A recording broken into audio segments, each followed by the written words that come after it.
Aujourd'hui, nous allons examiner une affaire du début du XXe siècle. Installez-vous confortablement pendant que nous partons pour l'Angleterre. William Whiteley est né le 29 septembre 1831 dans le village de Purston, dans le Yorkshire, situé entre les villes de Wakefield et Pontefract. Son père était un marchand de céréales prospère et, en raison de son travail, il s'occupait peu de l'éducation de William. William a plutôt été élevé chez un oncle. Au milieu du 19e siècle, il n'existait aucun système d'éducation obligatoire et la plupart des enfants issus de familles ouvrières ou commerçantes fréquentèrent l'école seulement quelques années avant d'entrer dans la vie active. Le père de William, cependant, comprenait que ses enfants avaient besoin d'une base solide pour réussir. Il inscrivit William à l'école locale, même si l'environnement était loin d'être idéal. Ces établissements étaient généralement de petites structures indépendantes, dirigées par un seul maître ou une seule maîtresse. Le programme comprenait la lecture, l'écriture et l'arithmétique, ainsi que des études religieuses. Les salles de classe étaient souvent surpeuplées. La discipline était stricte et les livres étaient rares. Pour beaucoup, l'éducation n'était qu'une préparation au travail et elle prenait fin dès qu'un enfant était considéré comme plus utile ailleurs. William a quitté l'école en 1845 à l'âge de 14 ans, ce qui était assez typique pour l'époque. Il est allé travailler à la ferme de son oncle. Le travail agricole était exigeant, avec de longues journées, mais William travaillait dur. Il avait effectivement l'ambition de devenir vétérinaire. La médecine vétérinaire avait obtenu une reconnaissance officielle lorsqu'une charte royale avait créé le Collège royal des chirurgiens vétérinaires qui distinguait les vétérinaires formés scientifiquement des maréchaux ferrants traditionnels et autres guérisseurs d'animaux dont beaucoup se fiaient à des pratiques héritées et à l'expérience plutôt qu'à des études formelles. Il travailla à la ferme jusqu'en 1848 année où sa famille lui trouva un apprentissage chez Arnaud et Glover, la plus grande entreprise de draperie de Wakefield. De tels apprentissages constituaient des engagements contraignants et assuraient une formation complète à un métier. Le métier de drapier allait au-delà de la simple vente de tissus. Il exigeait une connaissance des tissus, une gestion soigneuse des stocks, une précision dans la comptabilité et de bonnes relations avec les clients. William appréciait ce travail et a vite compris le fonctionnement d'une entreprise prospère. Wakefield, cependant, n'était plus un grand centre du commerce lainier qu'il avait été autrefois. Même si les marchés et magasins animaient encore ces rues, les grandes villes industrielles prenaient le dessus. Pour un jeune homme ambitieux, Wakefield offrait de l'expérience, mais il y avait de meilleures opportunités ailleurs. En 1851, William s'est rendu à Londres pour visiter la grande exposition, qui se tenait dans la vaste structure de verre connue sous le nom de Crystal Palace. Elle avait été organisée pour présenter les réalisations de l'industrie et de l'artisanat britanniques et mondiaux. À l'intérieur de son immense structure de fer et de verre se trouvaient des milliers d'objets, dont des machines, des textiles, des produits manufacturés et des objets décoratifs, tous disposés pour être vus par le public. Pour les visiteurs, c'était l'occasion de voir l'étendue de ce que l'industrie moderne pouvait produire, mais pour William, cela évoquait davantage. Une immense collection de marchandises était réunie en un seul lieu, mais aucune ne pouvait être achetée. Il commença à se dire qu'une telle variété, si elle était réunie dans un seul établissement et proposée à la vente, pourrait transformer la façon dont les gens faisaient leur achat. Au lieu de nombreux petits magasins, il pourrait y avoir un grand magasin où l'on pourrait tout trouver. Lorsque William eut terminé son apprentissage, il quitta son emploi et, avec 10 livres en poche, il partit pour Londres, dans l'intention de faire carrière dans le commerce. Au milieu des années 1850, Londres était devenue la plus grande ville du monde, avec une population de près de 3 millions d'habitants. Des milliers de personnes arrivaient chaque année de la campagne à la recherche de travail, mais l'emploi était varié et souvent précaire. Certains trouvèrent des emplois dans le commerce, l'industrie ou le service domestique, mais beaucoup dépendaient du travail occasionnel, de la vente dans la rue ou d'emplois peu rémunérés en atelier. Guillaume, cependant, trouva un poste chez la société R. Wiley & Company, qui possédait un grand magasin sur Ludgate Hill. Il rejoignit ensuite Morrison & Dillon, un magasin de draperie réputé, où il approfondit sa connaissance du commerce à Londres, dans des boutiques bien plus fréquentées qu'à Wakefield. Pendant cette période, il vivait selon ses moyens. Il ne buvait pas, ne fumait pas, et maintenait ses dépenses personnelles aussi basses que possible. Cela lui permit de mettre de côté une somme considérable. Au début des années 1860, il avait économisé 700 livres, une somme importante pour un jeune homme issu de débuts modestes et suffisante pour qu'il puisse se lancer en affaires par ses propres moyens. En 1863, il ouvrit une petite boutique de nouveautés et de tissus au 31 Westbourne Grove à Bayswater. L'entreprise débuta à petite échelle, avec 2 jeunes femmes servant les clients et un garçon employé pour faire des courses. C'était une organisation simple, mais qui lui permettait de maîtriser les coûts tout en établissant son entreprise. Peu de temps après l'ouverture, il épousa l'une de ses assistantes, une jeune femme nommée Mademoiselle Harriet Sarah Hall. Au début, le choix de l'emplacement suscita quelques inquiétudes parmi ses amis. Certains le mirent en garde en lui disant que Westbourne Grove n'était pas un bon endroit pour ouvrir une nouvelle boutique. Cependant, l'entreprise commença à croître. William était très attentif à la présentation et au prix. Il étiquetait clairement ses marchandises, évitant ainsi la nécessité de marchander, et arrangeait ses vitrines avec soin afin d'attirer les clients de passage. Plutôt que de viser de grosses marges, il se contentait de petits profits sur un volume de vente plus important, une méthode qui a progressivement construit une clientèle fidèle. Avec la hausse du commerce, l'entreprise grandissait aussi. En quelques années, il a acquis un local voisin, et en 1875, il avait obtenu une rangée continue de devantures de magasins tout le long de Westbourne Grove. Il avait transformé ce qui avait commencé comme une seule boutique en une entreprise bien plus importante. Sa méthode, consistant à proposer une très large gamme de produits à des prix compétitifs, faisait que sa boutique attirait un public plus large. Et il a pu se développer en ajoutant des rayons qui étaient inhabituels pour l'époque, parmi lesquels des sections pour la viande et les légumes, ainsi que des produits importés d'Asie de l'Est. En faisant cela, il s'est rapproché de l'idée d'un établissement unique où les clients pouvaient obtenir presque tout ce dont ils avaient besoin. Cependant, cette expansion n'est pas passée inaperçue. Les commerçants du quartier voyaient son entreprise en expansion comme une menace, car il agrandissait ses locaux et attirait plus de clients. Le 5 novembre 1876, une date célébrée en Grande-Bretagne comme la nuit de Guy Fawkes, des foules se sont rassemblées dans la rue avec une effigie habillée en drapier qui a été promenée puis brûlée sur un bûcher, et c'était un signe évident d'hostilité envers ses méthodes et son succès. Aujourd'hui, nous allons examiner un type de cas différent, celui d'un homme nommé John qui possédait une fortune mais a commis une erreur fatale qui lui a tout coûté. John a investi tout ce qu'il possédait dans une entreprise qui semblait solide comme le roc, pour découvrir 1 mois plus tard qu'elle avait fait faillite. Il a tout perdu, et ce n'est pas surprenant, car des études montrent que 66% des investisseurs admettent avoir pris au moins une décision d'investissement qu'ils regrettent. S'il avait eu une plateforme comme Mintos, je suis sûr que son histoire aurait été différente. Mais qu'est-ce que Mintos, me demanderez-vous? En termes simples, vous prêtez de l'argent à des entreprises ou à des particuliers et vous gagnez des intérêts fixes en retour. Sur la plateforme Mintos, tout est si simple. Le rendement de chaque prêt est affiché dès le début. Le risque est clair et les paiements quotidiens offrent un revenu passif prévisible. Le tout simplement. Sur la plateforme, je peux filtrer les prêts selon le rendement que je souhaite, le niveau de risque avec lequel je suis à l'aise et même la durée du prêt. Mintos propose également des portefeuilles automatisés. Donc vous n'avez pas à tout surveiller en permanence pendant que vos rendements sont réinvestis automatiquement. Avec Mintos, le rendement moyen des prêts est de presque 11%. Mintos est en activité depuis 2014, compte plus de 600 000 utilisateurs et est réglementé dans l'Union européenne sous MiFID. Et comme vous passez par ma chaîne, vous bénéficierez d'un bonus exclusif allant jusqu'à 350 € lorsque vous investissez 500 € ou plus. Cliquez sur le lien dans la description ou scannez le QR code pour en profiter. Cher vieux John, s'il avait su, vous le savez. Alors ne ratez pas cette occasion. En 1999, son entreprise a franchi une nouvelle étape lorsqu'elle a été transformée en société anonyme, William Whiteley restant l'actionnaire majoritaire. Il pouvait désormais obtenir des capitaux pour l'expansion, tout en continuant d'influencer l'orientation de l'entreprise. Cependant, malgré son succès dans les affaires, la vie personnelle de William Whiteley était loin d'être simple. Un jeune homme nommé Horace George Raynor croyait qu'il était le fils illégitime de M. Whiteley. Horace George Raynor est né en avril 1879 à Teddington, près de Londres, et le père inscrit sur son acte de naissance était Monsieur George Raynor, qui avait travaillé comme agent de commission dans la City de Londres et avait autrefois vécu avec la mère d'Horace, une femme nommée Emily Turner. Emily avait une sœur, Louisa Turner, qui avait travaillé dans un magasin de William Whiteley.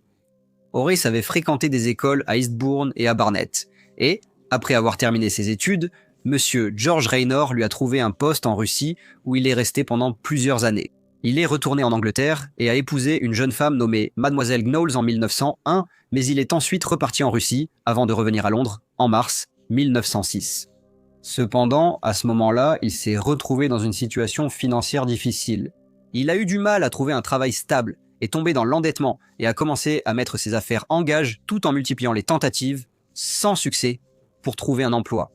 En décembre 1906, sa situation financière était devenue si tendue que sa femme, qui était enceinte de leur 3e enfant, a emmené leurs 2 enfants et est allée chez sa tante à la campagne. À ce moment-là, Horace était dans une situation particulièrement difficile. Il s'est installé dans une pension à Rotten House, à Hammersmith, et, le 3 janvier 1907, il a pris une chambre dans un petit hôtel privé de Red Lion Street. Cependant, il n'a toujours pas réussi à trouver du travail, et, dans les jours qui ont suivi, sa situation est devenue de plus en plus désespérée. Le 23 janvier, il s'est rendu dans une armurerie près du Strand et a acheté une certaine quantité de cartouches pour revolver. Le lendemain matin, il a quitté l'hôtel et s'est rendu à la résidence privée de Monsieur William Whiteley à Porchester Terrace. Mais en arrivant là-bas, on lui a dit que les affaires étaient traitées dans les bureaux de Monsieur Whiteley à Westbourne Grove. Il s'y est rendu en s'arrêtant au pub en chemin. Bien qu'il n'ait pas de rendez-vous avec Monsieur Whiteley afin de paraître convaincant, il a dit au personnel qu'il venait au nom de Sir George Lewis, un avocat londonien très connu et respecté, spécialisé dans les affaires juridiques discrètes et souvent sensibles. Une fois le nom transmis à Monsieur Whiteley, Monsieur Raynor a été admis dans son bureau privé. Au bout d'environ 22 minutes, les 2 hommes sont sortis. Monsieur Raynor parlait, mais Monsieur Whiteley ne semblait pas l'écouter et a demandé à son assistant d'appeler un policier. À ce moment-là, Monsieur Raynor, qui parlait toujours, a sorti un revolver et a tiré 2 coups sur Monsieur Whiteley. Le vieil homme est alors tombé au sol et, ce faisant, Monsieur Raynor a tourné l'arme contre lui-même et a appuyé sur la gâchette. Le personnel s'est précipité pour aller chercher un policier et appeler une ambulance. La scène était chaotique, mais il était évident que Monsieur Whiteley était mort et que Monsieur Raynor était grièvement blessé. La police est rapidement arrivée et l'inspecteur Fuller a pris le contrôle de la situation. Malgré les blessures de Monsieur Raynor, l'inspecteur Fuller l'a fouillé et a trouvé un petit carnet en cuir dont 2 pages avaient été arrachées. Sur l'une des pages, il avait écrit « À qui de droit Monsieur Whiteley était mon père ?» Il a provoqué cette double tragédie pour lui-même et pour moi en refusant une demande parfaitement raisonnable. Repose en paix. Monsieur Raynor a ensuite été emmené à l'hôpital de Paddington. Les journaux ont rapporté la fusillade et cela a rapidement attiré l'attention du public. Un homme d'affaires en vue, abattu par un jeune homme prétendant être son fils, a suscité autant de questions que de gros titres. À mesure que de nouveaux détails émergeaient, l'intérêt grandissait. Une enquête judiciaire a eu lieu. Après quoi, Monsieur Horace Raynor a été désigné comme l'auteur du meurtre de Monsieur William Whiteley et renvoyé devant l'Old Bailey. Le procès a débuté en mai 1907 et Horace a plaidé non coupable, invoquant une défense de folie passagère. Dans sa tentative de mettre fin à ses jours, il avait perdu la vue d'un œil, ce qui a suscité une certaine sympathie du public. Tout au long de la procédure, il a maintenu que William Whiteley était son véritable père, ce qui contrastait fortement avec la réputation publique de Monsieur Whiteley en tant qu'homme d'affaires respecté et distingué. Dans le box des accusés, Horace restait calme, mais dès qu'on évoquait sa filiation, il se penchait en avant comme pour mieux écouter. Le procureur, Monsieur Sims, déclara qu'il était tout à fait prêt à traiter la question. Et si l'on affirmait sérieusement que l'accusé était le fils de Monsieur Whiteley, il disait pouvoir présenter des preuves solides démontrant qu'il n'y avait absolument aucun fondement à cette affirmation. La presse avait rapporté que Monsieur Whiteley avait été victime de chantage, mais ces allégations furent rejetées faute de preuves à l'appui. Lorsque George Raynor, l'homme qui a élevé Horace, témoigna, le tribunal devint silencieux. Il déclara qu'il n'était pas le père biologique de l'enfant et précisa que la mère d'Horace, Emily Turner, avait enregistré la naissance sous son nom et qu'il avait accepté cet arrangement à l'époque. Il y eut un nouveau coup de théâtre lorsque Louisa Turner, la sœur de la mère d'Horace, prit place à la barre des témoins. Elle déclara que sa sœur Emily avait travaillé comme nourrice à Londres et qu'à l'âge de 18 ans, elle avait rencontré George Raynor, puis qu'elle était ensuite allée vivre avec lui.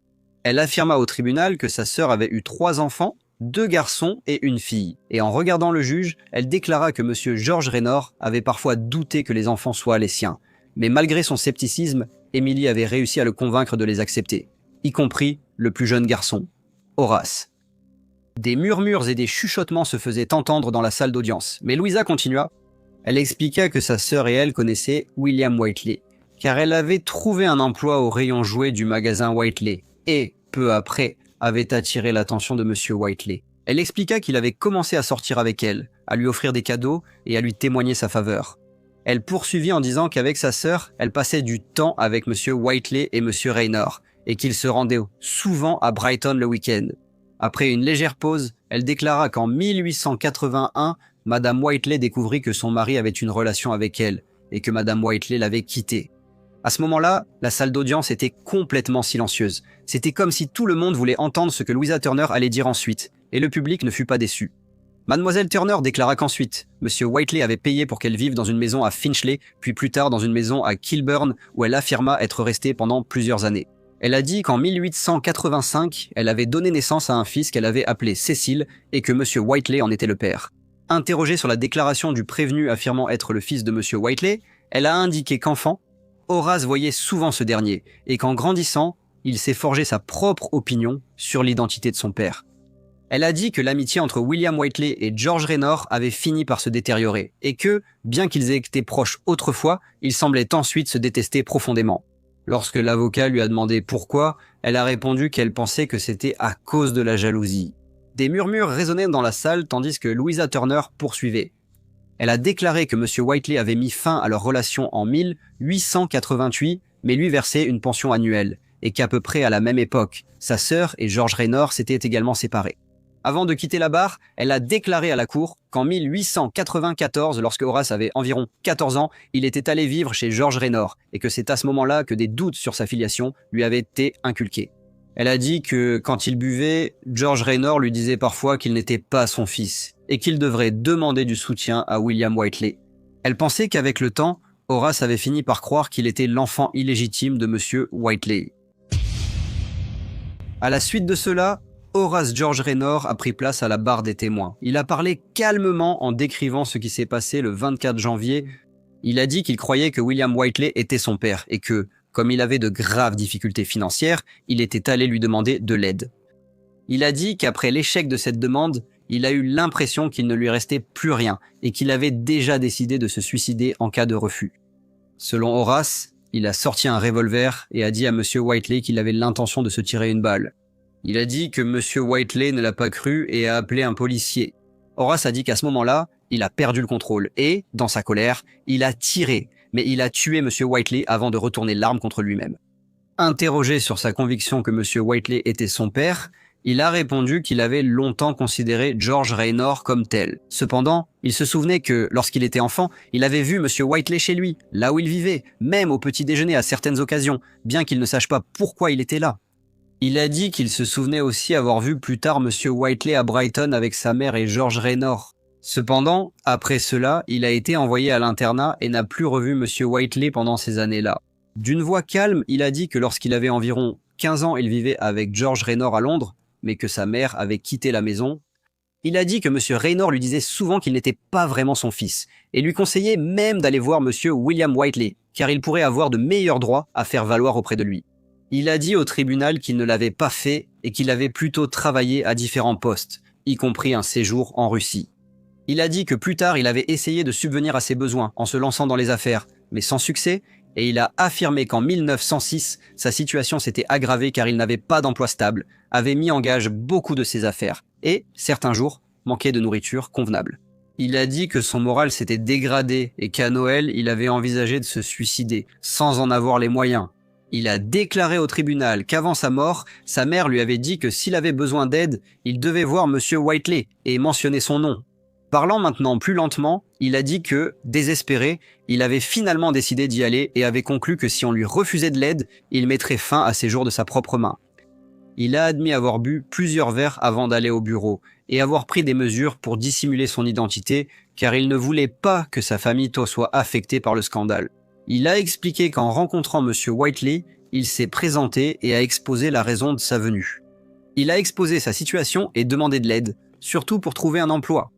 Il a dit que M. Whiteley a écouté mais a refusé de s'impliquer, suggérant plutôt qu'il cherche de l'aide ailleurs. Horace a dit qu'il s'est énervé face à ce qu'il voyait comme un manque de compassion, déclarant à M. Whiteley vouloir se suicider en brandissant un revolver. M. Whiteley, indifférent, lui a seulement demandé de le poser avant de chercher de l'aide. Horace a dit qu'il l'a suivi et a essayé de poursuivre la conversation. Mais lorsque M. Whiteley a appelé un policier, il a senti qu'il ne pouvait pas continuer et a tiré. La défense a suivi ce témoignage dramatique en présentant des témoins médicaux qui ont déclaré à la cour qu'à leur avis, Horace Rayner avait commis l'acte dans un état de folie passagère. Cependant, lors du contre-interrogatoire, ses témoins médicaux experts semblaient quelque peu convaincants. Sir George Lewis a également témoigné et, bien qu'il ait d'abord tenté d'être évasif, il a confirmé qu'il avait déjà agi par le passé au nom de M. Whiteley. La presse a rapporté toutes les audiences du tribunal et le public semblait particulièrement fasciné par les événements. Cependant, malgré la nature convaincante des témoignages dans cette affaire, le jury a finalement rejeté les arguments de la défense. Horace George Rayner a été reconnu coupable de meurtre et le juge l'a condamné à mort. L'affaire, cependant, ne s'est pas arrêtée là. Dans les jours qui ont suivi, une pétition pour la clémence a été organisée et a rapidement obtenu le soutien du public, recueillant plus de 200 000 signatures en une semaine. L'ampleur de la réaction reflétait à quel point l'affaire avait captivé l'attention du public. Avec une opinion publique aussi forte, le ministre de l'Intérieur est intervenu et a commué la peine de Horace en réclusion à perpétuité au lieu de la peine de mort. 36 heures après avoir bénéficié d'un sursis à l'exécution, la femme de Horace a donné naissance à leur troisième enfant, une petite fille. La succession de William Whiteley était estimée à environ 1 million de livres sterling. Une fortune immense pour l'époque. Une partie de sa fortune a ensuite été utilisée pour fonder le village Whiteley, une communauté de retraite caritative près de Walton-on-Thames, qui avait pour but de fournir un logement aux personnes dans le besoin. Ses deux fils, nés de son union avec Harriet Sarah Hall, ont poursuivi la direction de l'entreprise et maintenu sa place parmi les principaux commerces de détail à Londres. En 1912, ils ont ouvert un nouveau magasin. Cependant, le contrôle familial n'a pas duré indéfiniment. En 1927, l'entreprise a finalement été vendue au magnate du commerce de détail Harry George Selfridge, marquant la fin de la propriété de la famille Whiteley. Horace George Rayner n'a pas passé sa vie en prison. Il a purgé un peu moins de 12 ans et a été libéré en 1919 pour raisons médicales. Bonjour à tous et merci beaucoup de votre écoute. Comme d'habitude, n'hésitez pas à laisser vos commentaires ou retours et j'espère vous retrouver tous dans le prochain Briefcase.